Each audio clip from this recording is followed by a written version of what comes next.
उजली एक लड़की है जो एक गरीब चारण की बेटी थी, और इनका झोपड़ी जो होती है वो जैसलमेर में बनी हुई थी। और ये जेठवा जो है ये गुजरात साइड के थे जेठवा।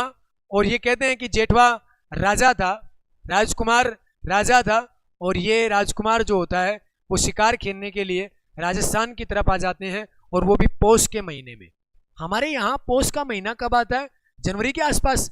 और जनवरी के आसपास जब आते हैं तो अपने यहाँ ठंड खूब जोर की गिरती है। तो जब ये शिकार खेलने के लिए आया तो रात को ये ठंड से अकड़ गया। ये रात को ठंड से अकड़ गया, और अकड़ने के बाद में ये जमीन पे गिर गया। और ये जिस घोड़े पर बैठ के आया था, ये जिस घोड़े पर बैठ के आया था वो घोड़ा इसका बड़ा वफादार था। और उसने देखा कि यार मेरा मालिक नीचे जमीन पे गिर गया, अब मुझे क्या करना चाहिए। तो उन्होंने इसको मुंह से उठाया और देखा दूर कहीं एक दीपक जल रहा है, और वो दीपक बड़ी दूर जल रहा है। तो घोड़ा उसके पास लेके गया, और उसी झोपड़ी में उजली और उसका बूढ़ा पिता दोनों रहते थे। वो झोपड़ी ऐसी थी कि उसमें 2 आदमी सो सकते हैं, 4 आदमी खड़े रह सकते हैं। और इस घोड़े ने ले जाके उस झोपड़ी के सामने इस जेठवा को धड़ाम से नीचे गिराया। अंदर से बूढ़ा पिता जो है वो लालटेन सी पकड़ के बाहर आए, और बाहर आके और उस झोपड़ी के बाहर देखा तो एक व्यक्ति जो है वो ठंड की वजह से अकड़ चुका है, और अगर थोड़ी देर ऐसा ही रहा तो उस व्यक्ति की मृत्यु हो जाएगी। उन्होंने देखा कि यार इसको मैं बचाऊं तो कैसे बचाऊं, क्योंकि मेरे पास कपड़े इतने हैं कि मैं मेरे निकाल दूं तो इसको पहना सकता हूं, और इसके ये वैसे ही सर्दी से परेशान है, और अगर मैं मेरे निकाल दूं तो मैं सर्दी से कट जाऊंगा। इसलिए उन्होंने सोचा कि इसको केवल मेरी बेटी उजली जो है वो बचा सकती है। और कहते हैं कि अंदर जाके उसने कहा कि उजली, आज एक राहगीर जो है वो अपनी झोपड़ी के बाहर पड़ा है, तड़प रहा है, ठंड से अकड़ चुका है, वो मर जाएगा और उसे आपको बचाना पड़ेगा। उन्होंने कहा कि नहीं पिता, मैं ऐसा नहीं करूंगी, क्योंकि ये राजस्थान जो है यहाँ पे अगर कोई महिला किसी भी पुरुष को अगर छू लेती है तो उसको उसकी पत्नी बनाना पड़ेगा, और ये कोई बड़े परिवार का लगता है मुझे, ये कभी भी मुझे नहीं अपनाएगा।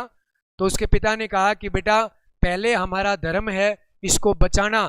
और बाद में कहते हैं कि सुबह जब वो आदमी उठा, और उठते ही कहते हैं कि जैसे उठता है और उठते ही वो ठीक मिला, और ठीक मिलने के बाद में कहते हैं कि जेठवा जो होते हैं उनसे उनका पिता कहता है कि आपको मेरी बेटी ने बचाया है, इसलिए आप जो हैं वो एक काम करना कि इससे विवाह जरूर कर लेना।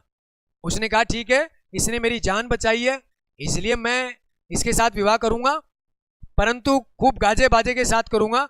एक बार मैं अपने राजमहलों में जाता हूँ गुजरात, वहां से मैं बारात लेके आऊंगा। उन्होंने कहा ठीक है। वो चले गए। इधर से उजली ने खूब सारे पत्र लिखे, परंतु वो उसका कोई जवाब नहीं आया।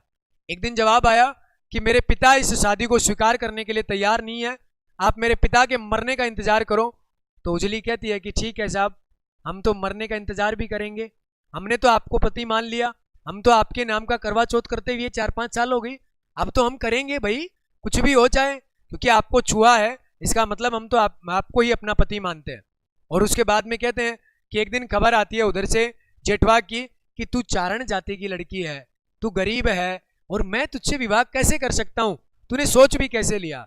उजली ने अच्छा सा मैसेज लिखा कि आप चाहे मुझसे विवाह करें या नहीं करें, मेरा तो विवाह आपके साथ हो गया, और आज के बाद में मैंने तो आपको अपना पति मान लिया, इसलिए मैं हमेशा से आपकी पूजा करती रहूंगी।